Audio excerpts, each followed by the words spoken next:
Welcome to Living Chassidus. Together, let's live the Chassidus we learn. Okay, so we're going to discuss, well, minus the introduction, we're going to discuss how do we get the kids to listen, your kids to listen to you the first time. And we're going to give the principle. Everyone is going to have to figure out their kid's age, stage, how it works, but the principles will stay the same. So the first thing is you've got to mean what you're going to say. Meaning, use a simple example. You want your kid to pick up, your child to pick up something from the floor. So in your mind, you have to follow through. You have to make sure that they're going to pick it up from the floor. So you say, Mandy, can you please pick up the toy from the floor? That has to happen. And in your mind, you have to become, like, so to speak, it's a bad word to use, a policeman, but you've got to be that parent, and you're going to make sure that happens. And in your mind, you're going to make sure it happens, and your kid has to see it. And in the beginning, especially, because your kid is not necessarily accustomed to this, so it takes time. And the kid will push you. Because the kids really ultimately want boundaries. And what you're doing is you're giving them boundaries. It's the best thing you could do for them. It's the best thing for you, best thing for your relationship. We have a whole video on boundaries. So if you want to catch up and hear more about it, it's actually on our YouTube channel yet again. So you can go check that out. Okay. So when you, in your mind, when you say it, it's going to happen.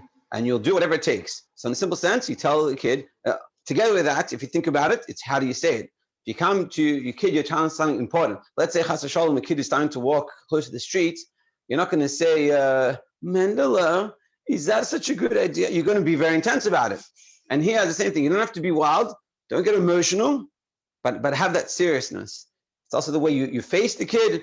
You know, if you're like, you know, I noticed that someone's going to do that. I'll go do something, and I'm like, walk off the other way.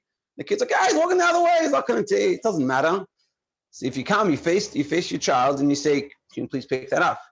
In a stir, like a serious, like you mean it, not emotional. You mean it. Yeah, you're not angry. You're not upset. You're not screaming. You're trying to be very cool, calm, and collected, and you're just saying it like you mean it. Mendel, can you please pick that up? And again, I personally use please because I usually try to speak to my children with respect, and I want them to also say please when they speak to me, but I mean it. Just because I use please doesn't make it any less any less serious. And so then we're using the bad example so we can understand the concept. And let's say Mendel doesn't go pick it up. So you could maybe say the second time, but you don't say it the second time. You look at Mendel and you say, Mendel, I asked you to pick it up. Right. Eye contact is important. Yeah, and the seriousness on your face, and the seriousness really comes within you. And he will look at you and he'll see that you're serious. If this is the first time you're ever doing this, so probably, unfortunately, this is the reality of it, he's gonna say, whatever, walk off. So then you have to come and you have to hold him in a not in a rough way, but in a firm way, in a way that you're sure that what I said is gonna get done. Yeah. So someone posted a question that when you say please, you're making optional. So I think it depends on how you deliver the please. I personally try to, and again, it goes with the whole body thing. You look at the child, you face them, you try it as much as possible to make eye contact. If you're able to go down to their level, that's even better. And say, can you please pick that up? I personally, that's my own thing that I feel like the Torah respects respect, and I want my children to speak to me with respect, and so therefore I speak to them with that level of respect. So I don't make it as like, can you please pick that up, because then that is optional. But if you say, you know, Rifki, can you please pick this up, it's different. It's a tone of voice, it's a style, it's the way you approach the child, and all of that. Yeah, and the tone of voice is to show that you're serious. Yeah. Not the anger or anything. Again, it's just show that you're serious. It's like when we see a police officer speaking to us, that you can tell there's some seriousness with the situation. You're not going to act all cool and relaxed. You're going to take it respectfully. And the same thing here. So you come, you just say it straight, and and so you tell them, I asked you to pick it up. So follow through the other examples. So let's say this is the first time they're doing it with their child. Yeah, so he's not going to pick it up. So then what happens? So there's a lot of questions. We'll explain it and then we'll go to the questions. Yeah. So let's say it's a case the kid didn't pick up a toy. And again, one of the things you have to also appreciate is the age and what stage. We're And what assuming, you're expecting of them to do. are you expecting something that's actually something that can be done? Right. But we're taking all those aside, you can do it. The kid can do it. You know they can do it, and you want them to do it. This is cleanup time. They should clean up. So the simple thing you do, if they're not listening, you just take their hand and you make them hold the thing, and pick up the toy, and you walk with them. And you put it away and you say, this is how we clean up. And again, the most important part of this whole thing is that you don't lose your cool. The most important part is that you stay calm and collected. Don't let it get to you. Sometimes they giggle or they laugh or they make jokes out of it. You're going to go over. Just testing you. Yeah, they're just testing you. So you stay calm and you stay quiet and only use the words that you know you can actually keep. Like, don't make promises about certain things like, oh, we're never going to come back again. It's like, that's not going to happen, or it's just not going to happen. So make sure that everything you say, you can actually keep. Yeah, we're going to get to a lot of the questions. Yeah, we're going to get to the questions. So make sure you can actually keep it. So for example, if it is something to pick up and they're refusing or they're not, so very gently but firm, meaning like gently, like you're not getting angry at them, you're not being aggressive with them, chas v'shalom, but make sure that you take them. You take their hand, walk over to whatever they're meant to pick up, and you pick it up with their hand. And then you put it wherever it's meant to be. And then at the end of the day, they see, oh, wow, mommy really means it, or tati really means it. Like, what they're saying is going to happen. And yes, they're going to test you. They're probably going to test you a few times. But again, make sure, follow through. Make sure that everything you say, you actually will follow through. If you see that you're not going to follow through, don't even say it. It's just there's no point. Yeah, exactly. You have to pick your battles. And I think one of the things happen when you start to do this, you start to recognize how much you're just saying things that you can't actually follow through with. And so that's like sort of the first recognition. And then you can't, and then so what you do is you have to think before you speak, and you say, what can I say? Sometimes what I'll do for my kids that I'm not sure if they can do it, and I don't want to be forceful with it, I'll say, do you mind, like, if you don't mind, could you get me that? So then the kid says, I do mind. And it is an option.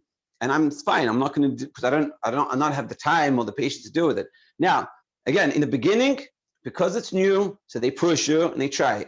And the challenge for you as wanting to be the best parent you can is follow through with it. And in the beginning, and the more times you follow through, they learn quickly. It's the same principle as trying to walk onto the table when you don't fit on the table anymore. And if you don't know that story, watch the last week's previous one.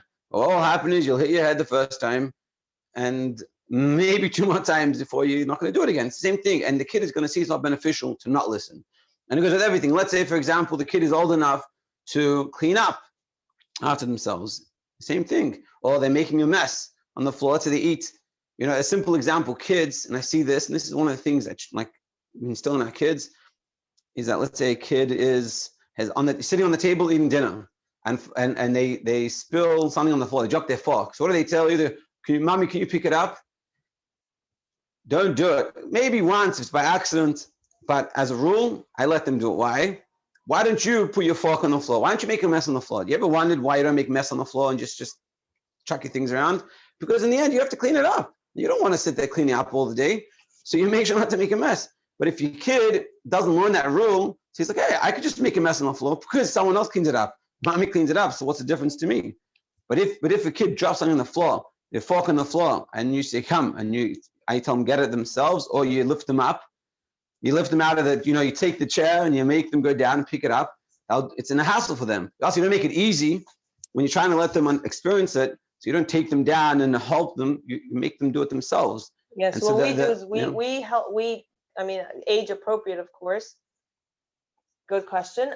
Age appropriate, of course, but we just take off the tray of their seat and then make them climb down, pick up the thing, put it in the right place, and make them climb back up, and then we buckle them. By the time they finish, it's a bit annoying for us, but again, it's a concept of the Chassidus. It's called the skafia. It's better to spend that extra 5 minutes making sure that they clean up after themselves this time, or let's say they do it once, twice, maybe 3 times, then it's better that than you have to clean up after them because they don't realize cause and effect, as we discussed in last week's talk. And what will happen is 1 or 2 or 3 times they'll drop the fork on the floor, whatever it is. But then but after a while, it's a hassle. I don't want to have to deal with the hassle. It's the same thing with spilling on the floor. If you make them clean it up to whatever level they can clean up, how many times are going to spill everything on the floor? If you come and why don't you spill things on the floor? Because it's a mess and a hassle, and you don't want to have to deal with the mess and the hassle. So the kids have to learn that same concept to their extent. If they come and sit there and they spill the whole water bottle, and they can't clean the whole thing, so I'm not going to make them clean the whole thing, but I'll get them, come, clean it up. Go get the towel, go get your washcloth and start cleaning. And if they're not doing it, so you grab their hands and you clean it with them and you show them how to do it. And with that process, they will learn. Everything has a cause and effect, what you do. And what you do is, and so when you're sitting there and you're showing them this, when the cause, I'm going to tell you to do something. The fact is you're going to do it. If you're not going to choose not to do it, so it's going to be uncomfortable for you. It's not going to be beneficial for you. And in the end, you're not going to win from this. So what the kid learns, it's just more beneficial for me to do what my parents tell me to do. Body language is important. Your mindset into it is important. If you just say things and you don't really expect anything to happen, they're actually going to listen. So they're not going to listen. And this is a process. It takes time, but it's very critical that you prepare yourself. And what I'm going to say is going to be done. And I'll give you an example of this, a big example that I had when I was growing up. I did Mesiva Shabbos. And actually, I think it was with Ellie. But so I had Mesiva Shabbos, and I had these kids. And so I tried to make all these rules to run. It was like kids out of control. I'm trying to, try to control whatever it is, 10 plus kids. And it was just struggling. And then I realized one rule.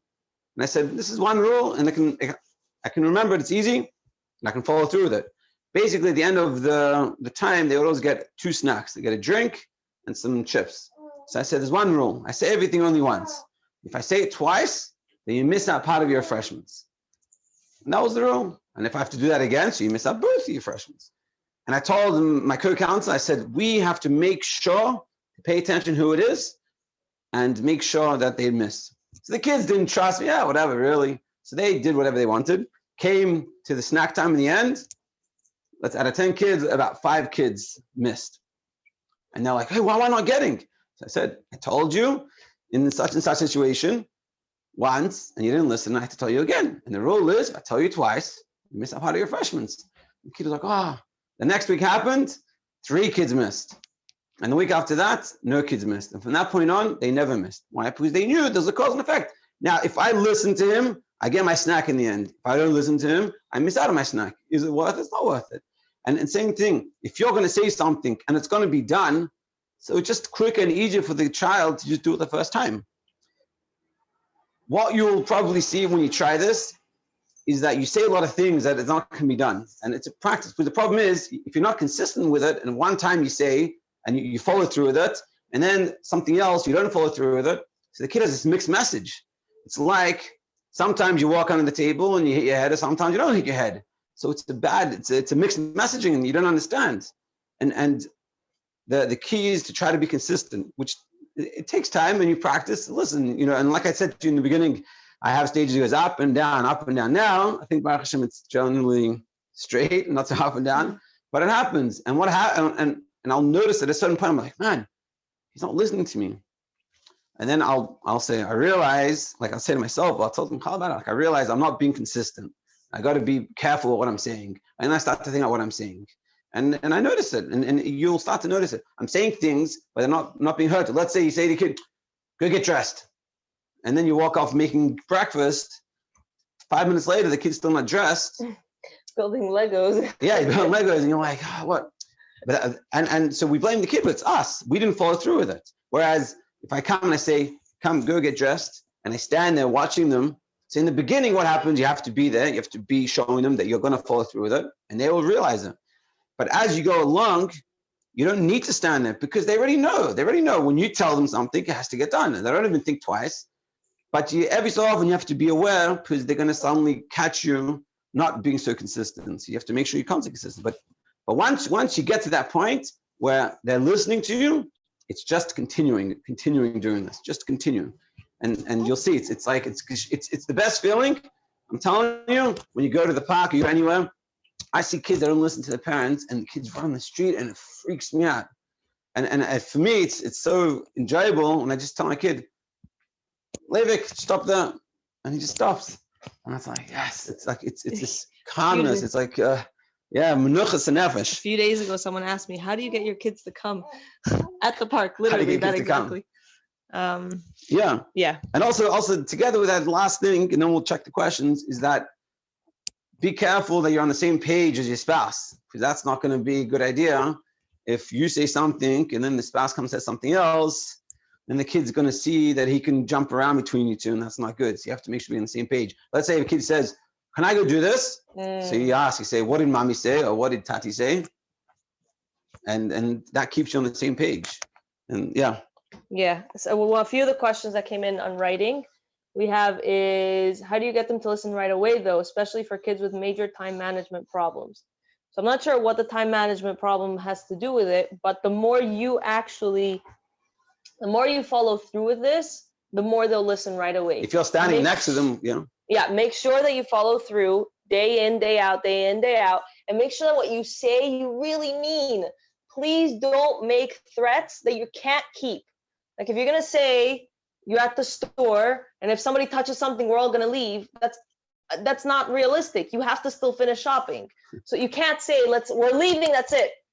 We're never coming back, or I'm never taking you again, or like you can't say those things that you can't keep. Make sure that what you're saying, you actually mean it and you actually keep it.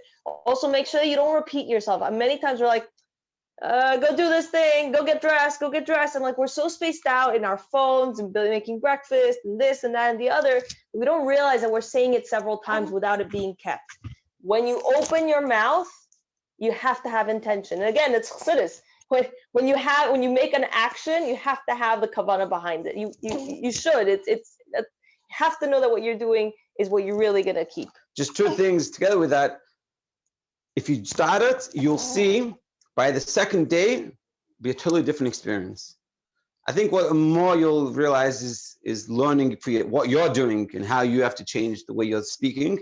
And another thing, if you say something that's outlandish and you realize it, and you realize you're not going to hold with it, don't keep on trying. Just let it go. Pretend we forgot about it and just move on. Because it's one loss, but you should try to avoid these things, but you don't want to be in a situation where you're trying to push, and in the end you're just going to give in. That's the worst. Okay. Another one of the questions was, what age should kids stop throwing things on the floor? From the moment they start throwing things on the floor. Joke aside, no, but really, what I would say 2, maybe even 1. Listen, every kid is different, but there's no reason why a kid should essentially purposely throwing things on the floor. And think about it: if they throw it on the floor and you pick up the tray, you bring them down, you give them a towel, and you start making them wipe, how many times are they going to throw it on the floor? How many times are they make a mess? The mess is too much of a hassle for them to clean up. It's easy, it's like another example of this, and it goes back to that cause and effect thing. Like a kid walking down the stairs, you have to be there and make sure it's safe. But if you're there, jump. I remember when we just had Leivik and he was starting to walk. We were first new parents and we were pretty careful, but we'd learned to keep your distance and let them understand that they have to take care of themselves.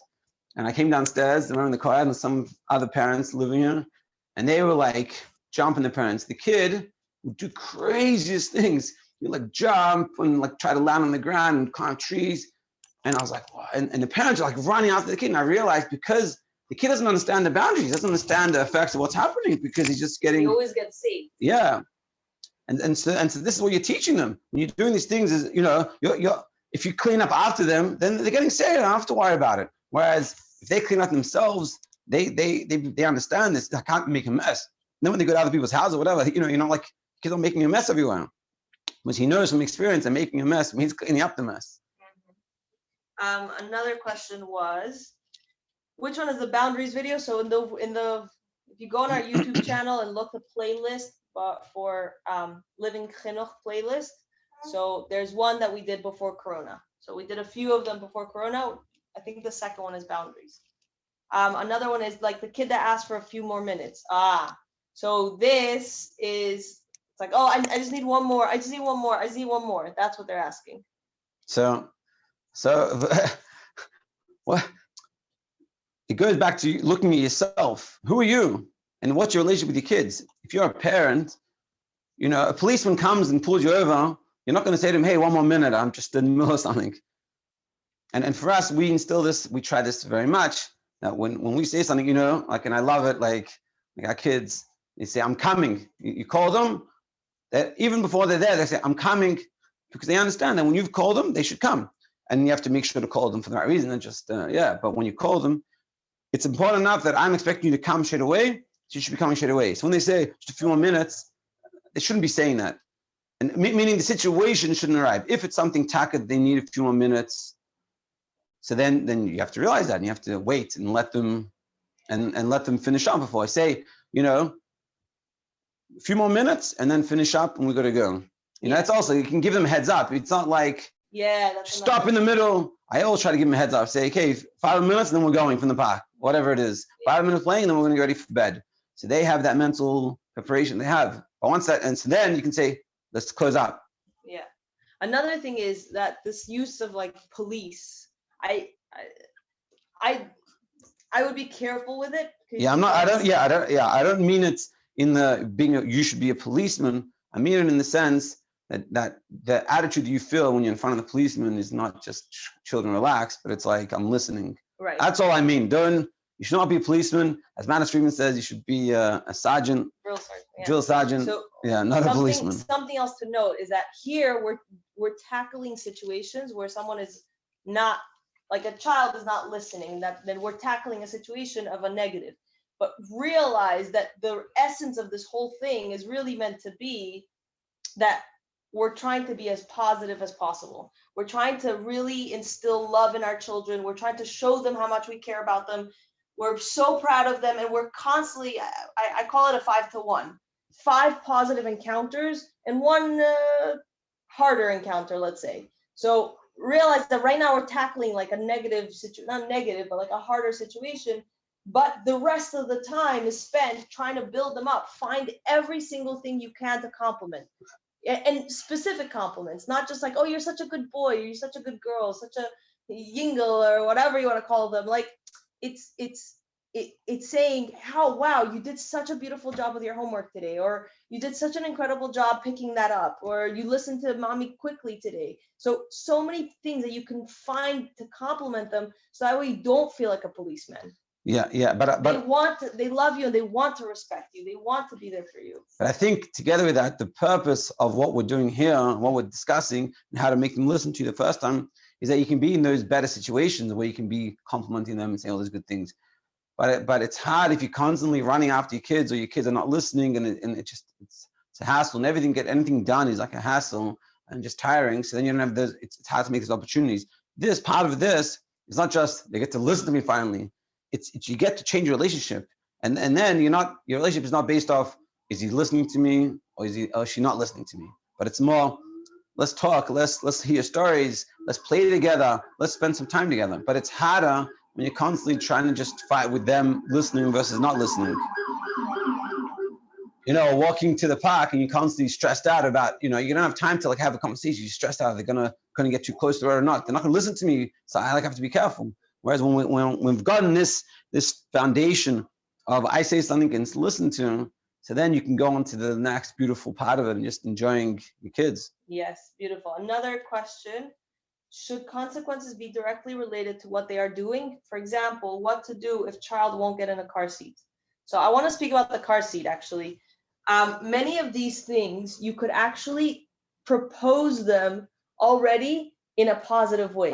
Like, wow, you're so big that you can get in a car seat all by yourself. I don't know what, can they hear me? Yeah. You're so big that you can get in a car seat all by yourself. So then if they aren't getting in a car seat, it's like, oh, so sad. You missed your opportunity to get in a car seat all by yourself, right? So it's not necessarily like a punishment. I'm getting you out of the car, because then again, that's also not realistic. You're never gonna go in the car again. not realistic. Don't say such things.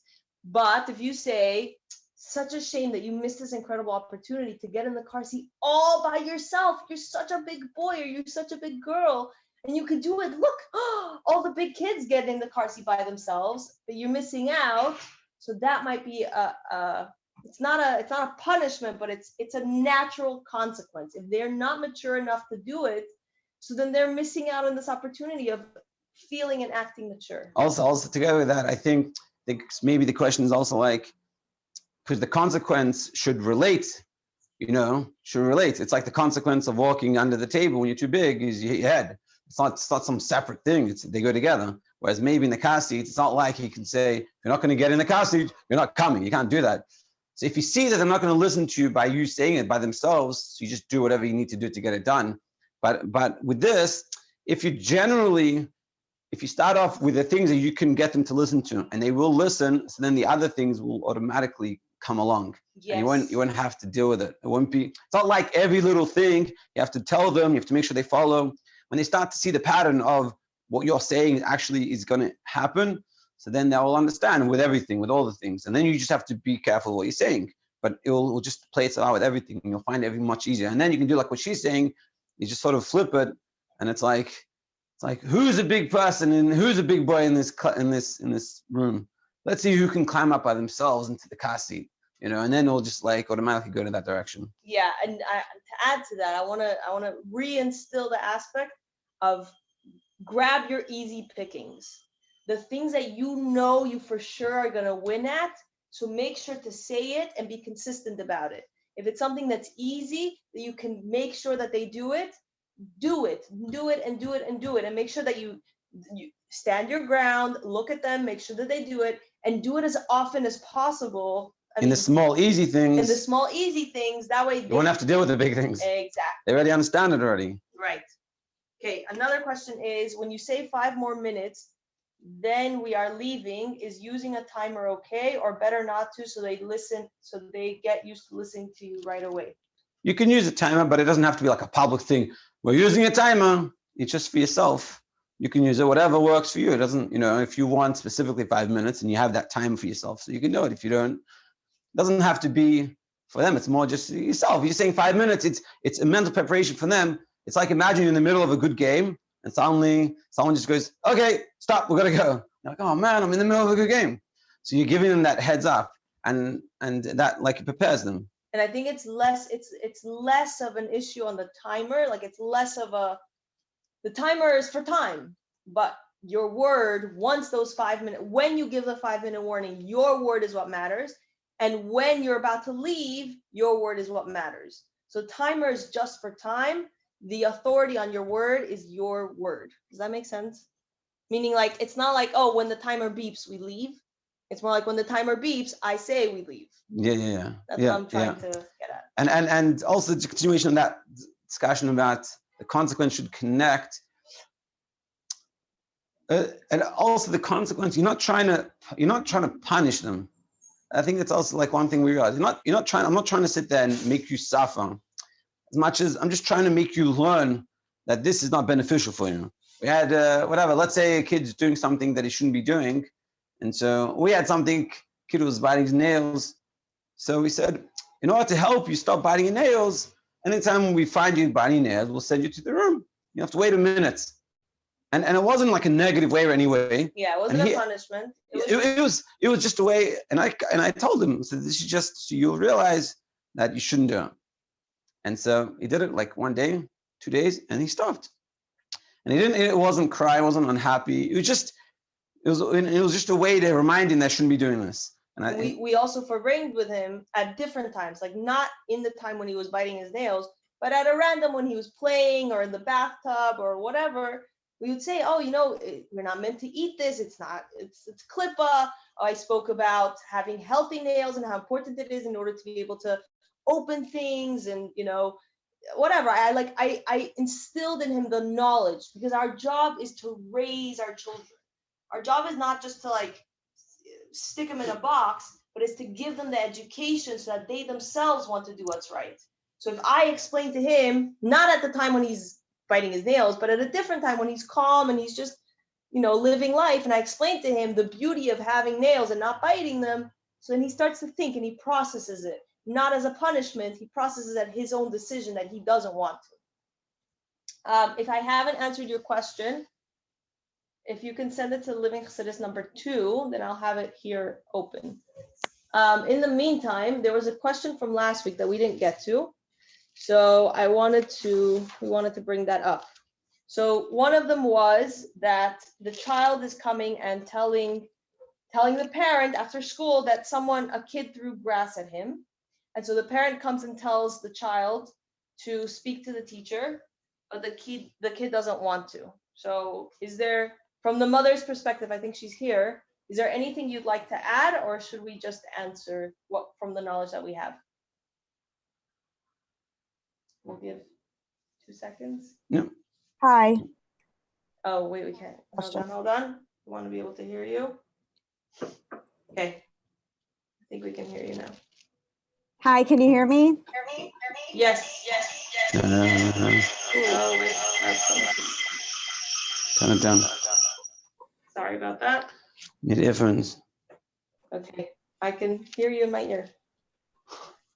Hi. So thanks for taking my question. Yeah, basically it was just that the child was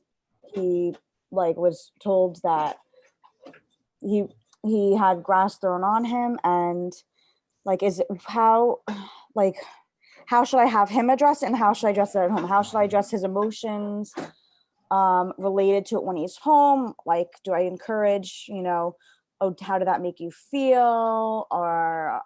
And what advice do I give him to do? Do I encourage him to tell the teacher? Do I tell the teacher? That's basically. Okay. Make sure. Yeah. Okay, it's good. So can you hear me? I don't think you do. Do you guys hear an echo? No. Okay.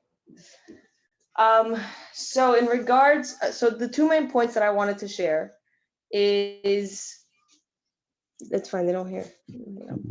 The 2 main points I wanted to share is how, yes, I guess one of the questions was whether you should tell the teacher, and whether you should encourage him to tell the teacher, and how does he feel, like what you should speak about, how he feels about it.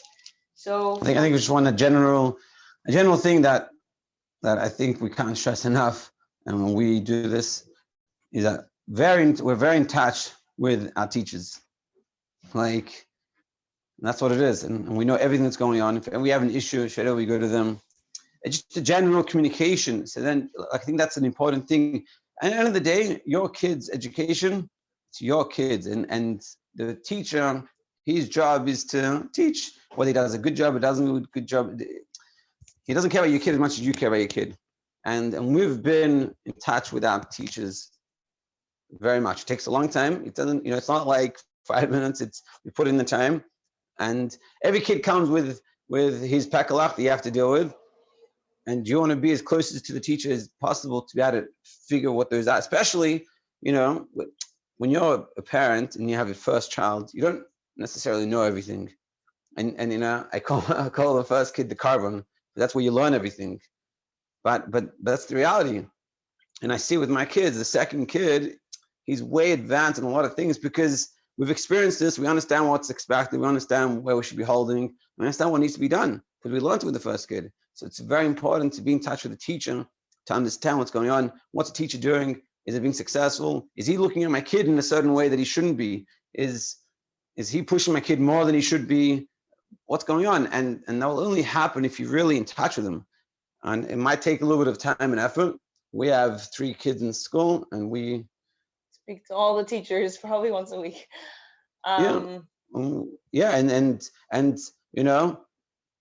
it's been successful because of it. And a lot of the success that we have with our kids in school is because of our involvement. And if it wasn't for our involvement, we just put up to the school, whatever the school, we wouldn't be, the kids wouldn't be in the situation they are now. Baruch Hashem, they're in a very good situation. And it's because of the input, the amount that we've been involved. And I think I advise everyone to know the teachers well. And you can annoy them. It doesn't matter. because it's your, I want to add to that before you jump in there. yeah. I wanna share that a huge part of the relationship needs to come out of a positive. Like, you're not there to second question them. One of the speeches I give to every single one of the teachers that my children joins their class is that I am very much fully aware that the chinuch of my children is my achrayus. I pay you and you do your part, but the Abisher gave me this child because it is my responsibility to take care of it. So I know that I'm not just dumping my kid onto someone else, and they know that, we're on the same we're on the same page, we're on the same team, we're trying to work together, as opposed to just you. On the one hand, you don't want to be a helicopter mom. On the other hand, you don't want to be the you disappear and dump the kids and expect somebody else to raise them. I've heard that many times, the school will potty train, or the school will take care of this, the school will get rid of the whatever negative trait that my child has. We're on the same team, but it's really my achrayus. So I wanted to Put that very disclaimer. Good. So that's a general thing. So you can have in touch and see what's going on behind the scenes. Just some kids being kids, which is speaking to your child is always a good thing. And say, I don't know if you have to. I don't know. You don't have to say, oh, how does that make you feel? Does that make you sad? You don't need to teach him emotions as much as let him he had his emotions. Say, oh, what happened? How's that? You don't need to give them the emotions that you are expecting them to have. Yeah. Just be curious about it. I know there's certain, I don't remember exactly, but I'm sure that there were certain times when kids, when I was growing up, probably made fun of me or whatever, but I didn't notice. And so therefore it didn't bother me. And then later on, when I got more mature and then I did notice, and I would do something about it. But if it's not, it's not menschlich. And again, this also depends on what actually happened. It's possible that what he means is that he took grass and they threw it together in the sky, and then they're all dancing in the grass. And so somebody threw grass at him could be a game, or somebody threw grass at him could be negative. So yes, you do want to get a picture of what your child is trying to tell you, and you want to hear as much as possible without your judgment on it, without what you think is happening. Just try and be a blank slate and be open to what they have to say. Not only that, but definitely bring it up with a teacher, have an open discussion about it. There's certain things that were happening that the teacher said something happened in my kid's class, and I said, oh, interesting. Is it okay if I come and watch? It'll take me less than an hour. I'll just come and I'll see what actually happened. And I'm very glad that my school is very into, the school that we send is very into that, and they want parents to come and be involved. So I watched, and then I was able to understand much better what's the actual picture. So then when my children come home and they tell me things, I'm able to pick up the variables around it. So I think just to finish it off with what the kid, if ask him how he feels about it, see if it's a problem or not. If he doesn't want to speak to the teacher, maybe you go speak to the teacher, and also try to find out why he doesn't want to speak to the teacher. Is it just I'm a little kid doesn't feel comfortable with the teacher, or is it something else that you want? You want to try to have that relationship relatively good. Or he's too young, just doesn't really the communication. So you go to the teacher and you say, "This is what's happening. And what's the story? What are we doing about this?" Mm-hmm. And stick up for your child. Yeah, and also ask the child if he doesn't or if she doesn't feel comfortable speaking to the teacher. It's normal, because there is that barrier between, especially depending on what age we're talking here, but it's normal to have that, respect, awe, fear, whatever you want to call it, of a teacher, and not feel comfortable sometimes. But throughout the year, your child needs to start feeling comfortable with the teacher. If not, later on, when they start learning, more information, they'll be too afraid, let's say, to ask a question. They'll be too afraid to show that they don't understand something, to ask for something, to speak up. And you want to work on that. You want to make sure that your child's feeling confident and comfortable in class, so that they're actually learning as much as they can. Child feeling confident is good. Yeah. And then also you want them to enjoy school. You want them to have a good time. You want them to be there and have a wonderful time. So to get clarity what actually happened, whether it's bothering him or not, and to get clarity what actually happened from the teacher's perspective, and get the teacher to realize that maybe your child isn't speaking to the teacher, so therefore he or she should make an extra effort to speak to your child. Like building that relationship, that bond between child and teacher, and between you and the teacher and the child, all of you guys together being on the same team is very, very important. I just want to end off with that. Just one of the teachers of one of our kids, at the end of the year, he said to me, his graduation, he said to me, he goes, there's only a certain amount that I can teach. And he goes, I can tell the difference in comparison to a kid that has his parents at home involved versus his parents not involved. And he said, he goes, we can both see it, what we've accomplished. And I was like, and I don't know, I'm like my first kid, but I was like, wow. And I realized, and what he was telling us is essentially that he can do only a certain amount, and it's what we do at home, and how much interest we put in and things like this. And yeah. I love that. What if you dropped their body, like they have no muscles, LOL, and you have to drag them to follow through? Yeah, that's fine. That's perfect. That's just part of the process when the kid does that. So again, work on trying not to show any emotion. It's a challenge, but the better you can not show emotions, because when you show emotion, it gives into what it feeds into them, because they see they're having an effect. So if the kid drops their body, you just drag them along. Sometimes, my kids make a mess and I'll ask, clean it up in there, and they don't want to, not interested. So I'll just hold their hand and I'll do it. And I'll be doing it with their hand, but it's not enjoyable when they drop the body like that. It's not enjoyable. Another, I think a general klal, one of the things we learned, took, a few years to figure this out, but chances are, we noticed that all our issues essentially started when kids were tired and hungry. Tired and hungry were like the two main issues. And what we started to get the kids to bed earlier made a very big difference. And I think that's also another thing. So what happened, meaning if my kids not like being all weak, and I realize that really he just needs to go to bed or she needs to go to bed. So I would try to prevent that happening again, but maybe this time I would even just say, okay, just go to bed, and I think we've solved a lot of issues just by sending them to bed. And I think that's also, you have to realize. Or feeding them. Yeah, we realize within ourselves, and feeding them is not giving them a piece of bread. My kids, in school, they have ketchup sandwiches. That's not considered eating. Gosh. We mean like some protein or something, giving them proper hefty meal. When they come home from school, we started realizing that by the time they eat dinner at 6, they're starving and everything becomes a hassle. Homework was so hard to do, and getting them, just spending quality time with them after school was just so hard. I realized a little snack after school didn't cut it.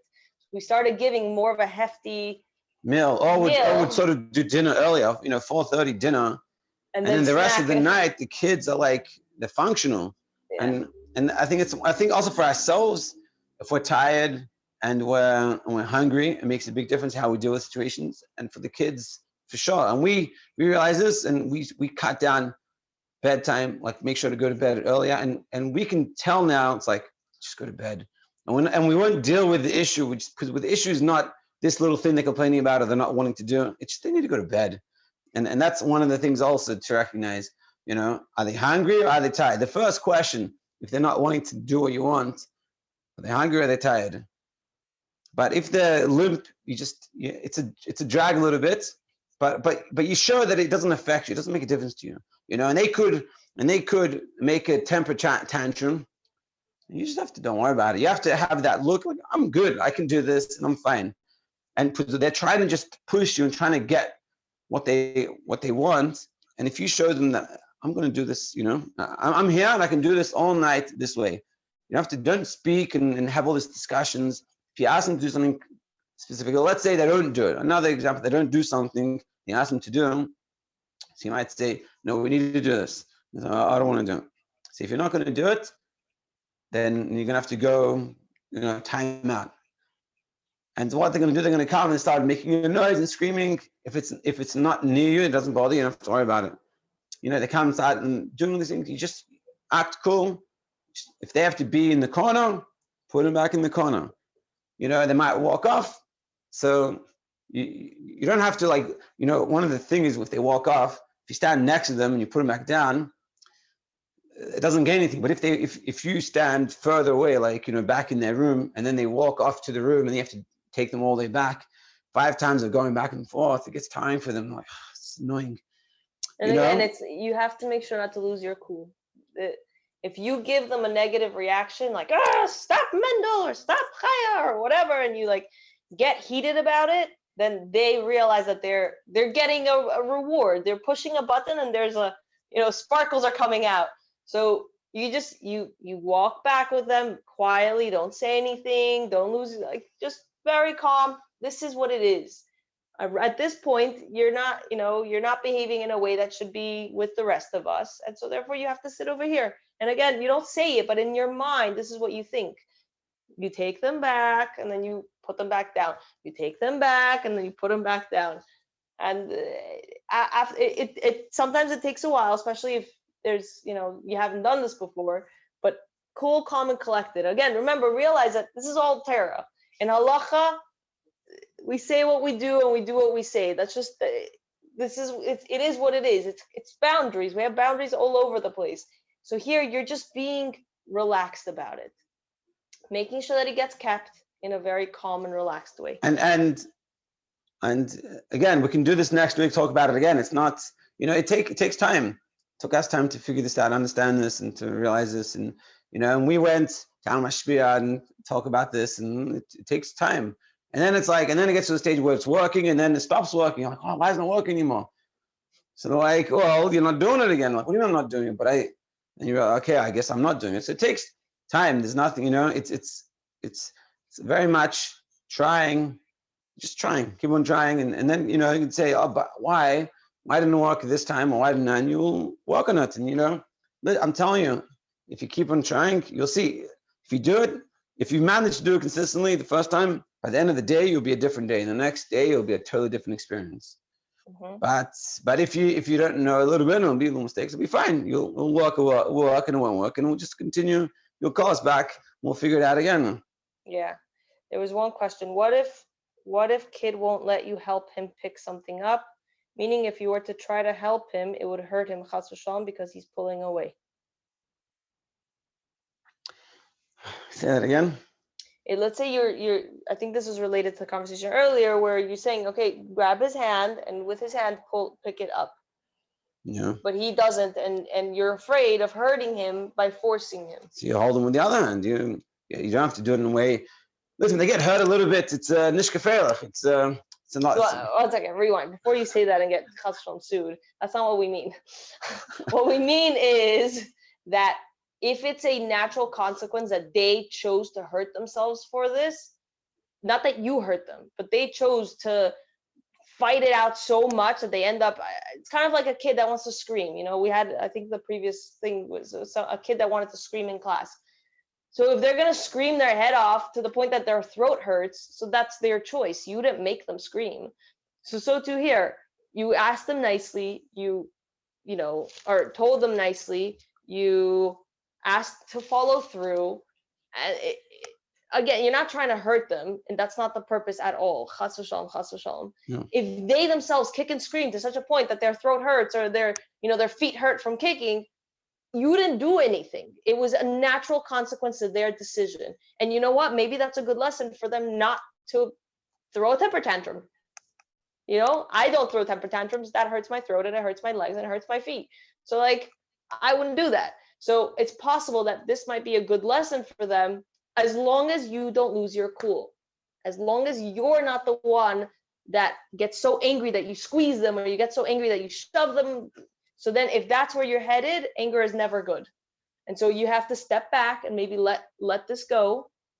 It's possible that for this child at this point, the consequence of throwing something on the floor, if they're really going to fight to such a point that they're going to get hurt, maybe the consequence is just not necessarily clean it up, but maybe the consequence is that they need to go somewhere else. You're not behaving in a way, we're all eating dinner here, we're all behaving nicely, you're not acting nicely, you can go do that somewhere else. And that's what we do. We take the child out of the situation, not as a punishment, but as the people who are in this room behave in a certain way that's respectful and loving.